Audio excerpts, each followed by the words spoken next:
Today's issue, friends, is masturbation, or compulsively masturbating and indulging in odd fetishes where you and only you are the participants. Now, I'll admit that when I read the first email, I laughed a little at the situation. Sorry. But then it hit me. Hey, actually, this could be a problem facing a lot of guys who routinely pleasure themselves to, well, internet-provided images or in some way do not have regular, one-on-one sexual relationships with women or even men. But before I get to the emails, Mia, am I right to be concerned that men may be training themselves in non-intimacy by jacking off all the time, or that they are establishing new norms of behavior that are not very good for them or for anyone else? I think it's kind of both. People are sometimes safe for you just to masturbate and look at images, because images are so readily available for you anytime you want.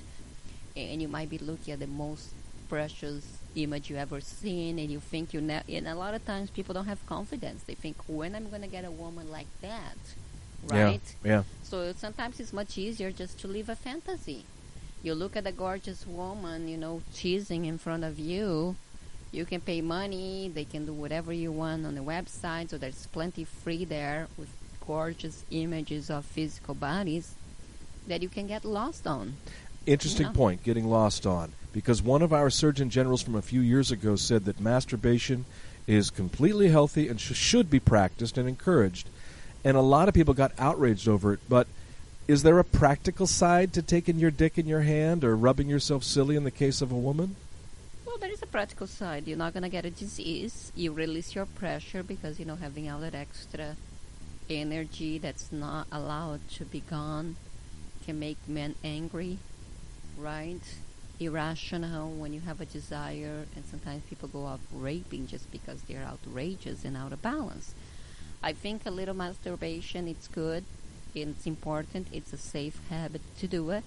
But the problem is when you continue to do it. You go, it's so good to do that, and then you do it 3 times a day, or before you know, you're not working because all you're doing, you're masturbating, daydreaming, and fantasizing. And that's one of the problems with the internet. Let me jump in on this one, because in the old days, a man who pleasured himself was known as a malthacos or a malaca, and he was thought to be soft-brained and no damn good for anything. Hell, the Greeks wouldn't even let you fight in their wars if you were suspected of being a jerk-off artist, since masturbation discharged and deflated a man's natural aggressiveness. And in Christianity, Catholicism, I've often heard the orgasm refers to as the explosion of life, which God has planted within you, which is sacred and must be respected and only experienced in marriage, right? And monks and many religious people become celibate in order to gain control over their wanton sexual desires and not waste the gift that God has planted within, right?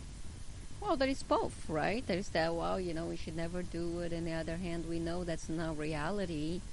That men masturbate, especially when they are adolescents, they are growing, learning about sex, and also has to be with a phase. It's normal when you are young, discovering sex, and you're filled with hormones for you to have a little more desire and masturbate more. But then there is a problem when you become a certain age, and now you do for recreations masturbating instead of going and meeting a woman because you're too afraid of reaction and you don't know how to please the woman. Once again, Mia, you have intercepted the first of our emails before they've arrived. Let me get to it. This is from Steve T. No other information given. I think I'm a compulsive masturbator, Milt. It's weird to be telling a stranger that, but I think I just can't resist it. Sometimes 5 times a day, some days even more. Wow. I have never really had a good thing with girls, but at work there's this one girl who actually asked me to go out. She's pretty too, but we didn't do anything. Probably I was just too shy. But now she has invited me to a weekend away, and I said I would go, but I'm worried if we have sex, right? I'm worried that I won't know what to do, or because I jack off a lot, I'll just blow my wad and screw everything up. I'd like to get past this and have normal sexuality. Is there some advice or something I could get that will help me here? Well, actually, he's doing the right thing. The first thing that you need to do is to date a real woman, because it's going to feel much better